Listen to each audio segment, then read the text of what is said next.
Priatelia, pekný deň vám želám. Dnes máme 12.5.2024 a ja vám dnes ukážem, ako sa pripravuje domáci bazový oxymel.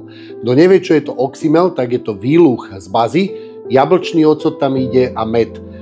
Pomôže vám to pri akomkoľvek nachladnutí, ako prevencia, môžete užívať dennodenne. Ten jablčný ocot vám garantujem, že tam cítiť vôbec nebudete, budete cítiť iba sladúčky med a výluch tej bazy. Je to čisto prírodný liek na každý deň. Poďme na to. Na prípravu bazového oxymelu potrebujeme čerstvú bazu. Ja som si ju teraz u nás na dvore nastrihal. Máme tam takéto krásne obrovské kvety bazy. Potrebujeme do pohára, dáme tú bazu. Potrebujeme jablčný ocot. Ja som ho dnes kúpil v DMK, pretože je bio, nemám urobený zatiaľ svoj. A keď už som tam bol, tak som kúpil aj bio tento medík.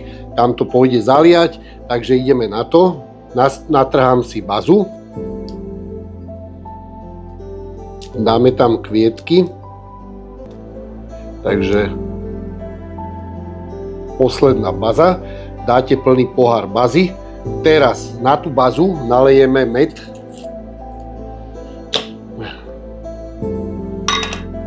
Do pol pohára ide medík.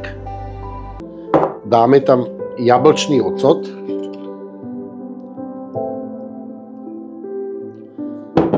Musíme to trošku zamiešať. Tak. Jablčný ocot miešame iba dreveným nástrojom alebo vareškou. Nesmie sa používať nič kovové. A tento kovový vrchnák, keď pôjde na to, tak najskôr dáme tento papier na pečenie a premiešavať tento oxymel treba raz za 3 dní a luhovať sa bude 4 týždne, čiže mesiac. Dobre? Dám tam druhý medík a pekne sa to rozmieša.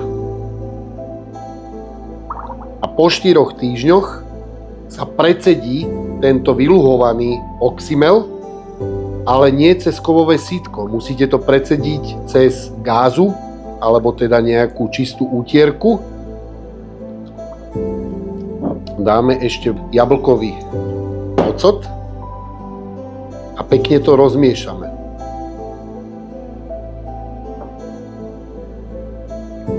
Tak a máme to všetko zamiešané.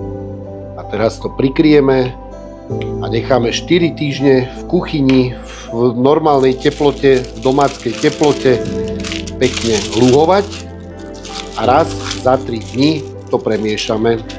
Uzavriem to, dám tam pečiaci papier a dám na to tento vrchnák. Nemusím to ani zaťahovať a máme hotový bazový oxymel.